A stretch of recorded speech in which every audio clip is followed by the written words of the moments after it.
সড়কে স্থাপন করা হয়েছে ট্রাফিক সিগন্যাল লাইট, কিন্তু নেই এর কোনো ব্যবহার। ট্রাফিক পুলিশ এখনও সনাতন পদ্ধতিতেই নিয়ন্ত্রণ করছেন ট্রাফিক ব্যবস্থাপনা। সবকিছু আধুনিক হলেও এখনও আধুনিকতার ছোঁয়া পায়নি বাংলাদেশ পুলিশের ট্রাফিক বিভাগ। সড়কে বিভিন্ন জায়গায় সৌন্দর্য বর্ধনের কাজ হলেও এখনও সনাতন পদ্ধতিতে নিয়ন্ত্রণ করা হচ্ছে চট্টগ্রামের ট্রাফিক ব্যবস্থা। চট্টগ্রাম নগরীর কাজীর দেউরি, টাইগার পাস, আগ্রাবাদ সহ বিভিন্ন জায়গায় স্থাপন করা হয়েছিল ট্রাফিক সিগন্যাল লাইট, কিন্তু এখন সেগুলো অকেজো ও জঞ্জাল হয়ে পড়ে আছে সড়কে। নেই এর কোনো ব্যবহার।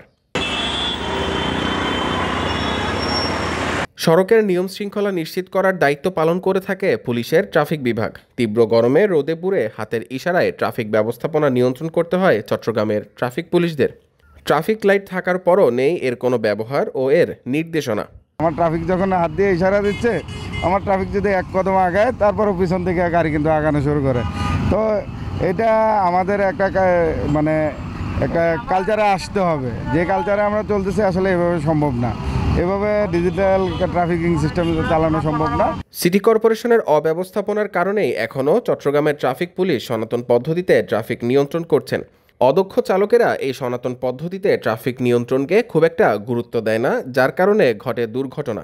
এইভাবে দেখলে হাত দিয়ে ইশারা যদি ট্রাফিক ডিপার্টমেন্টে যদি কাজ করে, হয়তো মানুষের অনেক সময় ঠিকমতো মানুষ এইটা বিজনেসটা বুঝতে পারে না। যারা গাড়ি চালকরা ওনারাও ঠিকমতো সিস্টেমটা বুঝতে পারে না, হঠাৎ করে মানুষের অ্যাক্সিডেন্ট হওয়ার সম্ভাবনা থাকে। এর থেকে উত্তরণের জন্য আমাদেরকে ডিজিটাল পদ্ধতিতে ট্রাফিক সিগন্যালটা চালু করা দরকার।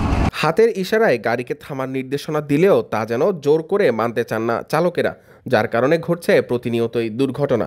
এই দুর্ঘটনা রোধে এবং সুশৃঙ্খলভাবে সড়ক নিয়ন্ত্রণ করার লক্ষ্যেই স্থাপন করা হয়েছিল ট্রাফিক সিগন্যাল লাইট, যার ব্যবহার এখন নেই। তবে এমন সনাতন পদ্ধতি থেকে বেরিয়ে আসা প্রয়োজন, এমনটাই বলছেন সাধারণ মানুষেরা।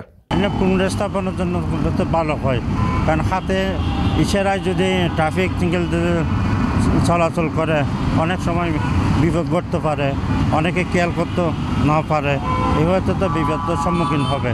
তো ওইগুলোতে যদি উন্নয়ন, যদি বর্তমান ডিজিটাল হিসাবে যদি আপনার ট্রাফিক সিগন্যাল মাধ্যমে পরিচালিত হয়, তাহলে সবাই উপকৃত হবে।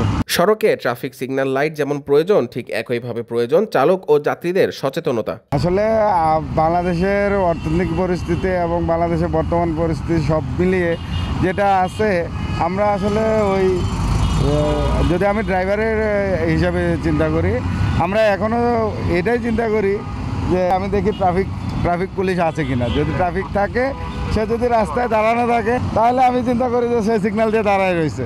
আর যদি সে রাস্তায় না থাকে, আমি মনে করি রাস্তা ফ্রি। এটা আসলে এই কালচারটা থেকে আমাদের বের হয়ে আসতে হবে। হাতের ইশারায় গাড়িকে দাঁড়াতে বললেও অনেক সময় চালকেরা অসাবধানতা বশত সেটি খেয়াল না করে ঘটতে পারে মারাত্মক দুর্ঘটনা।